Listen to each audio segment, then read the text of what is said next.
Guys, দেখতে দেখতে সন্ধ্যা হয়ে গেল। এখন যাব প্রাইভেটে। আর উপরে তাকিয়ে দেখি রায়হান সাহেব আমাকে ডাকতেছে।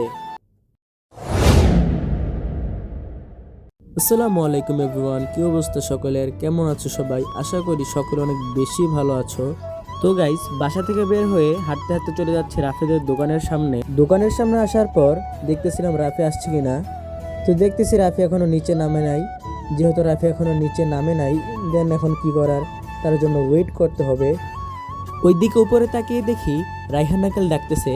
তো রায়হান আঙ্কেলের সাথে একটু টুইঙ্কেল টুইঙ্কেল করে নিলাম। হ্যাঁ, আঙ্কেলের সাথে দুষ্টামি করার পর চলে আসলাম রাফিদের দোকানে। আসার পর এই চিপসটা নিলাম আর জুসটা নিলাম। অথচ রাফির আসার এখনো কোনো খবর নেই। যেহেতু রাফি এখন আসতেছে না, আরও ওয়েট করতে হবে, দেখি এখন আসে কিনা। সো গাইস, ব্লগটা এ পর্যন্তই।